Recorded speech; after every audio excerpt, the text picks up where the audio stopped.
Assalamualaikum warahmatullahi wabarakatuh. Halo semuanya, selamat datang di channel kami. Hari ini aku akan menceritakan satu kisah yang menarik. Cerita ini penuh makna dan mungkin bisa menjadi inspirasi bagi kita semua. Jangan lupa like, komen, dan subscribe. Siapkan hati, nyalakan imajinasi. Mari, kita mulai ceritanya. Janda muda Jerman 25 tahun terbang ke Indonesia demi menyusul sopir pribadinya. Pagi itu, Sonia membuka pintu rumah kontrakan sederhana di belakang warung. Matahari baru naik, tapi udara sudah hangat. Ia menemukan sebuah paket kecil tergeletak di depan pintu. Tidak ada nama pengirim, hanya namanya sendiri tertulis di atas kertas putih dengan huruf kapital, Sonia. Sonia membawa paket itu ke dalam. Isinya beberapa lembar foto lama, hitam putih, sedikit buram, tapi jelas. Salah satu foto membuat napasnya tercekat. Itu ibunya. Masih muda, tersenyum, berdiri di samping dua pria yang sangat dikenalnya, Arif dan Rendra. Ia menatap satu persatu foto itu. Salah satu di antaranya memperlihatkan ibunya tengah duduk di ruang kantor yang mirip dengan ruang rapat perusahaan tempat Arif dulu bekerja. Ada satu map merah di meja. Di bagian bawah foto ada catatan tulisan tangan dalam bahasa Jerman. Dia tidak tahu, tapi mereka sudah memutuskan nasibnya. Sonia merasa lututnya lemas. Ia tidak pernah tahu bahwa ibunya mengenal orang-orang itu. Tidak pernah bercerita soal masa lalu seperti ini. Saat Agus datang dari pasar, Sonia menunjukkan semua foto itu. Agus terdiam cukup lama, lalu berkata, "Aku kenal tempat ini. Ini ruang rapat di gedung lama tempat Rendra biasa kerja dulu. Tapi gedung itu sudah ditutup sejak 5 tahun lalu."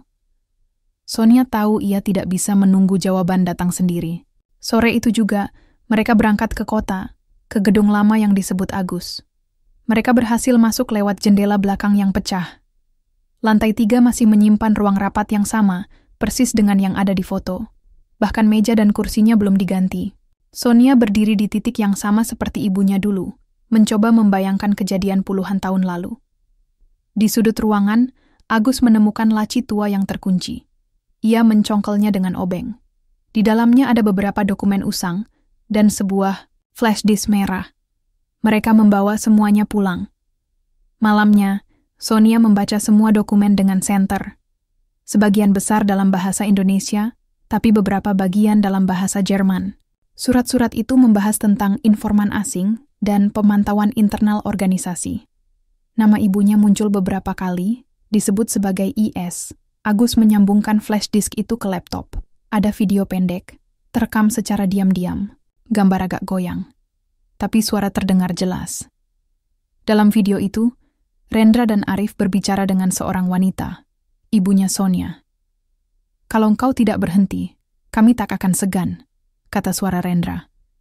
"Aku hanya ingin kebenaran keluar," jawab suara perempuan yang terdengar tenang tapi tegas. "Kebenaran akan menghancurkan banyak orang," sahut Arif. Video itu terhenti. Sonia memejamkan mata.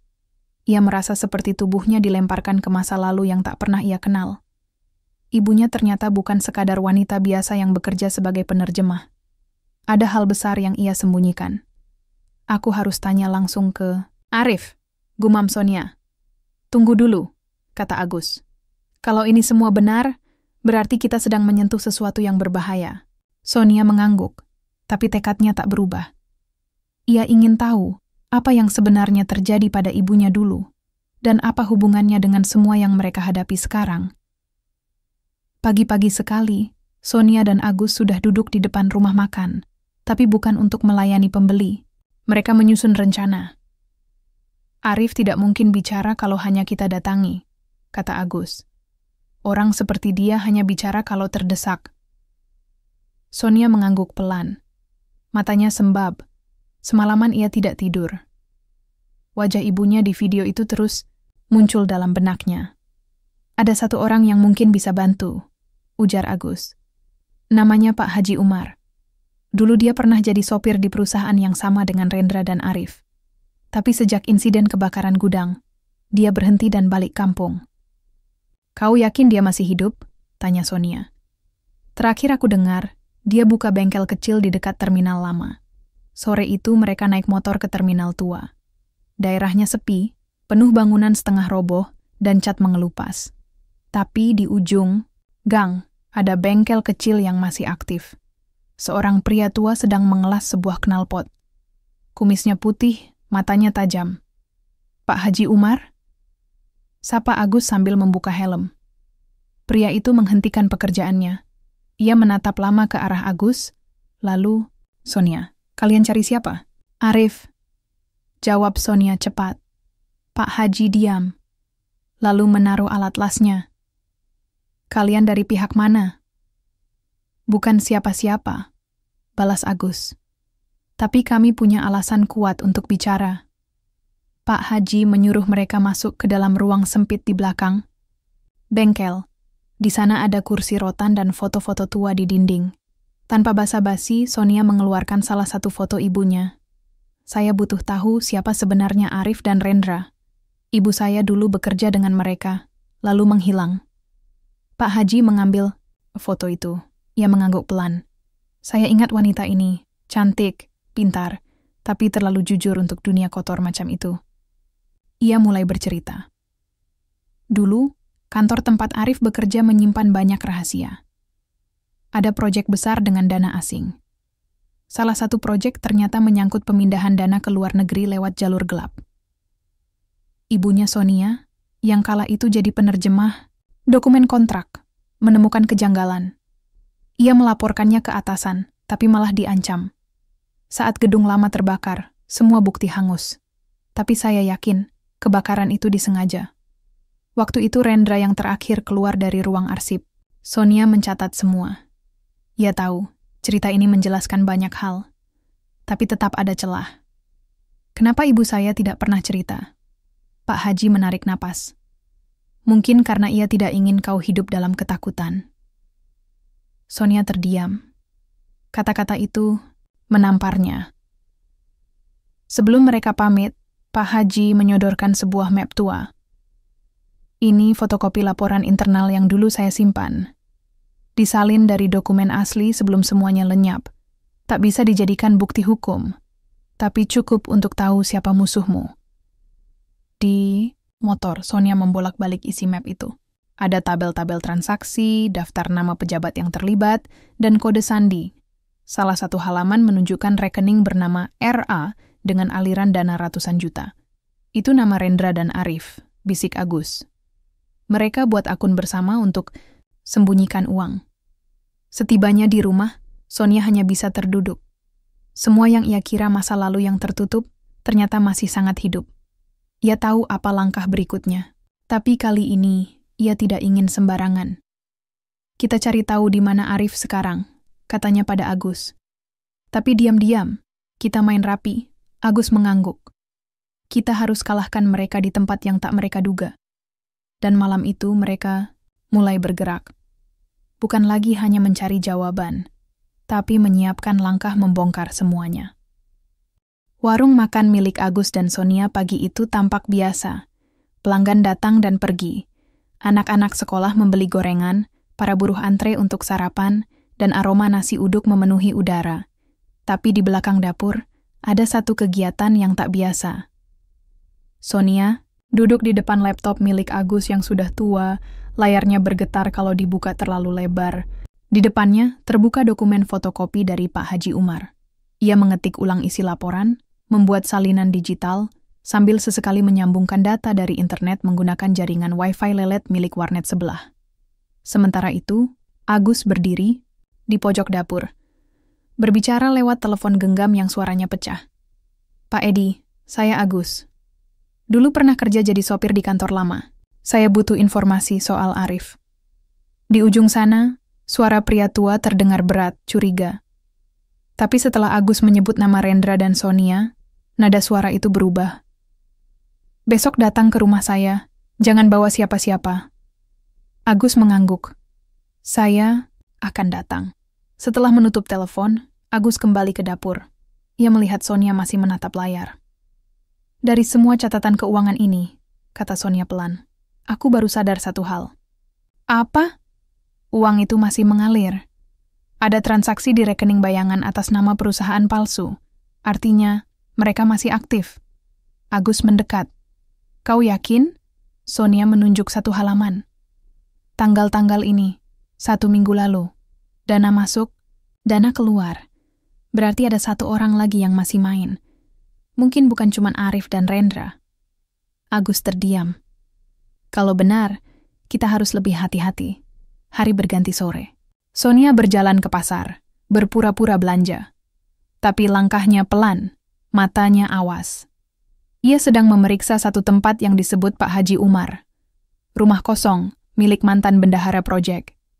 Rumah itu sekarang jadi gudang semen. Tapi rumor mengatakan ada berkas-berkas yang belum sempat dipindahkan. Saat tukang-tukang sibuk di depan, Sonia masuk lewat pintu belakang yang setengah terbuka. Bau debu dan karung semen langsung menyerang hidung. Tapi di bawah tangga, ia menemukan lemari besi kecil yang tertutup terpal. Tangannya gemetar saat menarik tuas, terkunci. Esok paginya, Agus membawa linggis kecil. Mereka menyelinap lagi ke gudang itu saat tukang istirahat makan. Dengan napas tertahan, Agus mencungkil pintu lemari. 3 kali hentakan, kuncinya patah. Di dalam, ada beberapa amplop coklat, penuh kertas tua, dan 1 flash disk berdebu. Sonia mengambil semuanya. Mereka keluar tanpa suara. Malam harinya mereka buka file dari flash disk. Ternyata berisi rekaman video pendek, dokumen pemindahan dana, dan surat kontrak yang ditandatangani oleh nama-nama besar. Tapi satu file menarik perhatian Sonia. Video ibu kandungnya. Rekaman itu hanya 30 detik. Ibunya bicara terburu-buru, seperti sedang sembunyi. Jika kau menemukan ini, Sonia, artinya aku gagal. Aku minta maaf. Tapi orang-orang ini tak bisa dibiarkan. Lindungi dirimu.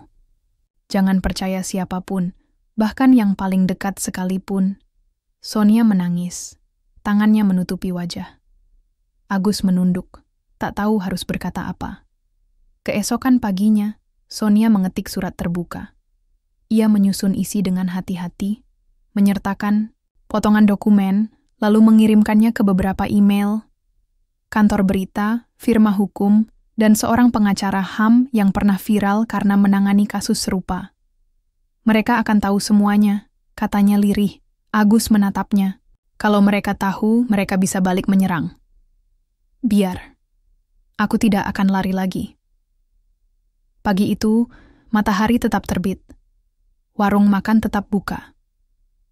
Tapi untuk pertama kalinya, Sonia merasa ia bukan hanya seorang janda yang sedang menata hidup. Ia adalah saksi hidup dari kebusukan yang bertahun-tahun disembunyikan. Dan sekarang, ia sudah menyalakan api. Kabar itu menyebar seperti api di musim kemarau. Surat terbuka Sonia beserta dokumen dan potongan rekaman mulai muncul di grup-grup WhatsApp, beranda Facebook emak-emak, dan akun media lokal yang biasanya hanya memberitakan harga cabai dan kecelakaan truk terguling. Pagi itu, Sonia dan Agus duduk di dalam warung makan yang mendadak sepi. Tak ada pelanggan yang mampir.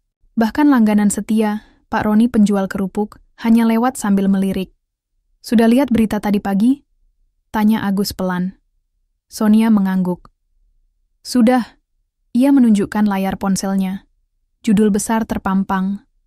Mantan istri pejabat membuka, aib korupsi lama, menyebut nama-nama besar. Sementara itu, berita lain justru mempertanyakan motif Sonia. Ada yang menyebut ia balas dendam. Ada yang menuduh ini akal-akalan untuk mengambil simpati publik. Ada pula yang menggali masa lalunya, mencari-cari kesalahan. Agus memandang keluar jendela. Ada 2 orang asing berdiri di seberang jalan, diam-diam mengamati. Wajah mereka datar, kacamata hitam, baju rapi. Bukan warga kampung. Kayaknya mereka bukan pelanggan, kata Agus pelan. Sonia tidak menjawab. Ia tahu. Mulai sekarang, hidupnya tidak akan tenang. Siang harinya seorang wartawan muda datang. Namanya Fitrah. Bicaranya cepat dan matanya menyala-nyala. Saya ingin bantu ibu. Kalau ibu punya dokumen asli atau bukti kuat, saya bisa bawa ke media nasional. Tapi saya harus pastikan dulu. Ini bukan hoax, kan? Sonia menyerahkan flash disk. Buka. Lihat sendiri. Fitrah membuka laptop. Di dalamnya, ia melihat video, dokumen transfer uang, dan laporan keuangan dengan paraf pejabat tinggi yang masih aktif sekarang. Setelah beberapa menit, wajah Fitrah berubah tegang. Saya nggak janji ini bisa tayang. Tapi saya akan coba. Banyak media besar takut bahas ini. Sonia menatapnya.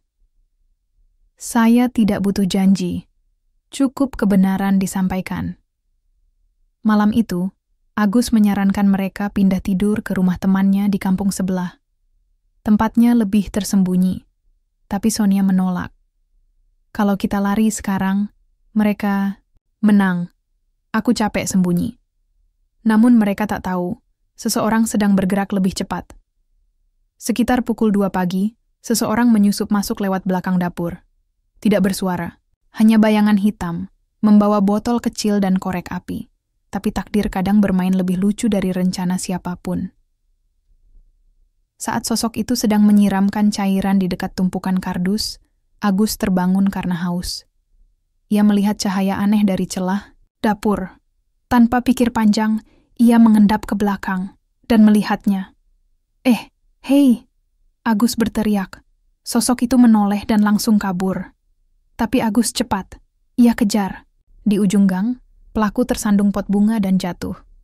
Agus menangkapnya dan terdiam. Orang itu bukan orang asing. Dia adalah Denny, tetangga mereka sendiri. Mantan karyawan Rendra yang dulu sempat diberhentikan. Aku cuma disuruh. Denny menjerit, panik. Aku dibayar. Mereka bilang warung ini harus dibakar karena terlalu banyak omong. Agus membawa Denny ke dalam, membangunkan Sonia. Mereka mengikatnya dan merekam pengakuannya. Mereka siapa? Tanya Sonia. Denny gemetar. Aku nggak tahu nama aslinya, tapi mobilnya hitam, platnya palsu. Dia kasih uang. Bilang kalau aku berhasil, aku bakal dikasih kerja lagi. Sonia dan Agus saling pandang. Sudah jelas, ini bukan lagi soal dokumen. Ini soal hidup dan mati. Keesokan paginya, mereka menyerahkan rekaman itu ke Fitrah. Wartawan muda itu menayangkannya lewat kanal YouTube pribadinya. Video itu viral, komentar mengalir. Sebagian mendukung, sebagian mengancam. Tapi satu hal yang jelas, nama Sonia kini tak bisa diabaikan. Ia bukan lagi sekadar janda pejabat. Bukan cuma pemilik warung makan. Ia adalah suara yang mengganggu kenyamanan para penguasa. Dan suara itu kini semakin keras, tak bisa dibungkam begitu saja. Warung Sonia kembali buka. Tapi suasananya sudah jauh berbeda. Ada kamera kecil dipasang di pojok langit-langit. Agus yang pasang. Bukan buat konten YouTube, tapi buat jaga-jaga. Kalau ada yang coba masuk tanpa izin, langsung terekam. Setelah video pengakuan Denny viral, kehidupan mereka berubah. Ada yang datang buat dukung, ada juga yang datang buat mengancam. Beberapa warga desa mulai menjaga jarak, takut kena getah. Tapi ada juga yang tetap bertahan, seperti Bu Warni yang setiap pagi tetap ngopi di warung sambil gosip soal sinetron. Lagian, kebenaran tuh kayak nasi panas, Bu, kata Bu Warni suatu pagi. Kalau dipegang langsung, pasti melepuh, tapi tetap aja semua orang butuh makan. Sonia cuma tersenyum. Ia tahu, tidak semua orang bisa berdiri di sisinya. Dan itu tidak masalah. Fitrah, si wartawan muda, makin sering datang. Bukan cuma buat update berita, tapi juga bantu koordinasi dengan lembaga bantuan hukum. Karena setelah video itu, tekanan makin nyata. Ada 2 kali polisi datang, katanya mau cek izin usaha warung.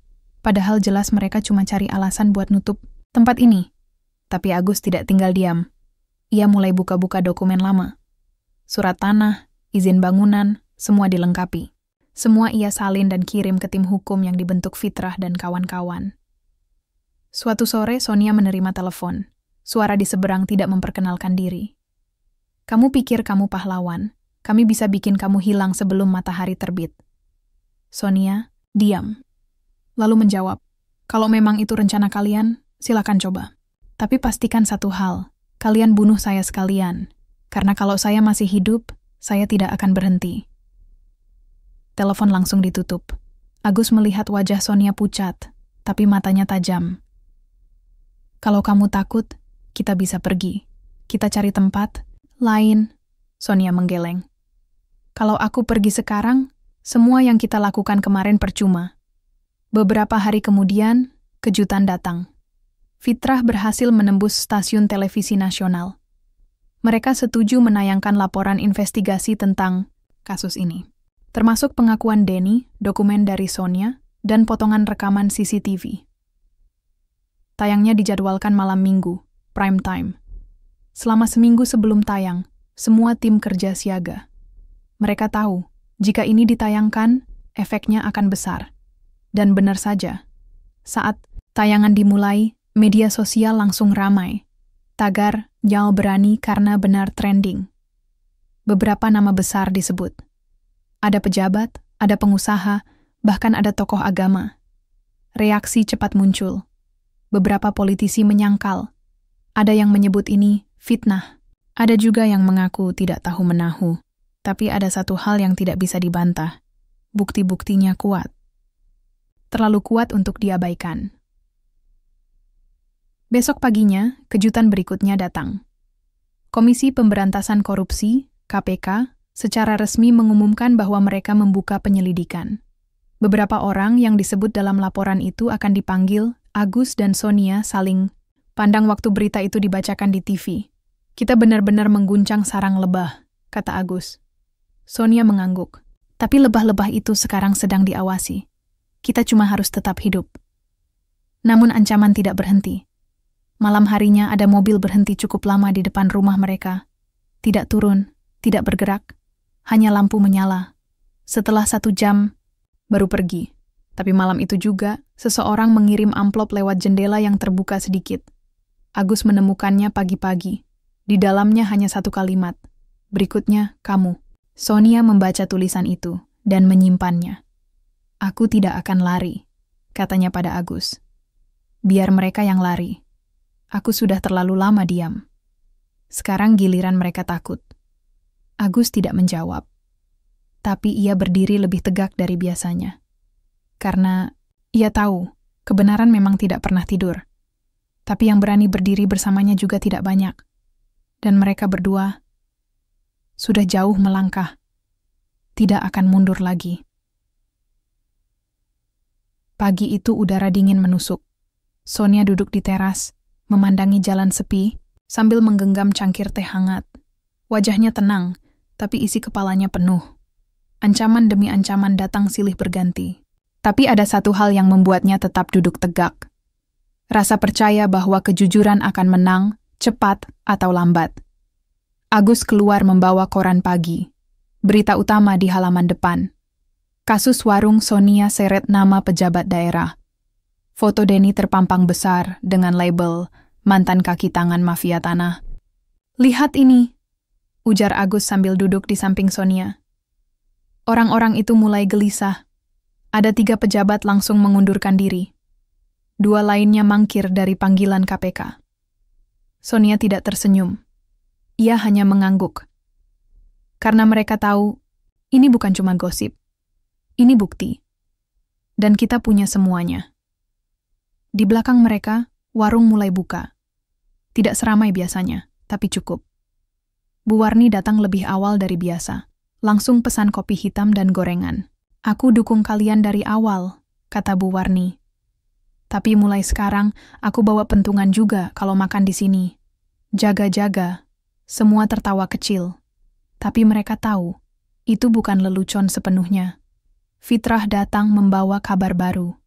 "Besok, siang KPK minta kita datang ke Jakarta. Bukan hanya kasih bukti tambahan, tapi mereka mau kalian bersaksi di depan penyidik." Agus langsung berdiri. "Kita siap, tapi kita butuh jaminan keselamatan. Sudah 2 kali motor saya dibolongin bannya. Mobil Fitrah juga dilempar batu semalam." Fitrah mengangguk. "Tim kuasa hukum kita juga minta pengamanan. KPK janji kirim 2 petugas pengawal mulai malam ini." Hari itu berlalu cepat. Mereka mempersiapkan dokumen, rekaman, dan semua data yang telah dikumpulkan selama berbulan-bulan. Sonia menulis daftar nama-nama yang terlibat berdasarkan pengakuan Denny. Beberapa nama itu sangat familiar. mantan klien-klien besar di masa lalunya. Malam menjelang, 2 orang datang memperkenalkan diri sebagai petugas pengamanan dari KPK. Mereka tidak banyak bicara. Hanya duduk di luar warung dan mengawasi sekitar. Sonia merasa sedikit lega, tapi malam itu juga sesuatu terjadi. Sekitar pukul 2 dini hari, alarm warung berbunyi. Agus langsung terbangun, mengambil senter dan keluar. Salah satu jendela di bagian belakang dicongkel, tapi belum sempat dimasuki siapapun. Kedua petugas langsung memeriksa sekitar dan menemukan jejak kaki di tanah basah. Arah jejak itu menuju jalan besar, lalu menghilang. Pesan mereka jelas, kata salah satu petugas. Mereka tidak suka kalian bicara, tapi ini juga bukti bahwa mereka takut. Keesokan harinya, mereka berangkat ke Jakarta. Di dalam mobil, suasana tegang. Sonia membawa dokumen di dalam tas kecil. Agus duduk di samping, matanya awas keluar jendela. Di belakang, mobil pengawal KPK mengikuti. Sampai di gedung KPK, mereka langsung dipisahkan. Sonia dibawa ke ruang penyidik wanita, Agus ke ruang lain. Fitrah menunggu di lobi, sementara kuasa hukum mereka mengatur jadwal. Selama lebih dari 4 jam, Sonia menjawab pertanyaan demi pertanyaan. Tentang latar belakang kasus, tentang nama-nama yang terlibat, dan bagaimana ia mendapatkan semua bukti itu. Penyidik wanita itu sesekali terdiam, lalu mencatat cepat. Nyonya Sonia, Anda sadar, apa yang Anda sampaikan bisa membuat beberapa orang masuk penjara puluhan tahun. Sonia menatap lurus. Justru itu tujuannya. Selesai pemeriksaan, mereka makan siang bersama di kantin KPK. Di sana, Sonia sempat melihat sosok yang familiar. Wartawan senior yang dulu pernah meremehkannya. Kali ini, si wartawan menyapa lebih sopan. Ibu Sonia, kalau berkenan, kami ingin wawancara eksklusif. Sonia hanya tersenyum tipis. Nanti, setelah semua ini selesai. Saat mereka kembali ke penginapan, malam itu ada kabar mengejutkan. Salah satu tersangka utama, seorang mantan bupati, ditemukan tidak sadarkan diri di rumahnya. Dugaan sementara, overdosis obat tidur. Media langsung geger, tapi di antara semua kegaduhan itu, satu hal menjadi jelas. Mafia tanah itu mulai ketakutan. Dan bagi Sonia, ini baru permulaan. Karena kemenangan bukan soal siapa yang bicara paling keras, tapi siapa yang tetap berdiri tegak saat semua orang mulai berlutut. Pagi itu, Jakarta hujan. Tidak deras, tapi cukup membuat jalanan licin dan udara menjadi dingin. Sonia duduk di tepi jendela kamar hotel. Di tangannya ada secangkir kopi yang baru diseduh Agus. Matanya menatap jauh keluar, menembus gerimis dan lampu-lampu kota yang mulai padam karena fajar datang. Dari meja di belakangnya, suara televisi menyala. Berita pagi memberitakan satu persatu penangkapan besar yang terjadi semalam. 5 pejabat aktif, 3 pengusaha properti, dan 1 mantan bupati. Semua terlibat dalam jaringan mafia tanah yang selama ini tak tersentuh. Semua bersumber dari laporan Sonia dan Agus Fitrah datang membawa kabar terakhir. Semuanya resmi. Penyelidikan ditutup dengan 17 tersangka dan 14 diantaranya sudah ditahan. Sisanya dicekal ke luar negeri. Ia tersenyum. Dan kalian akan mendapat perlindungan hukum sebagai pelapor utama. Agus berdiri di samping Sonia. Ia tidak tahu harus bahagia atau justru takut.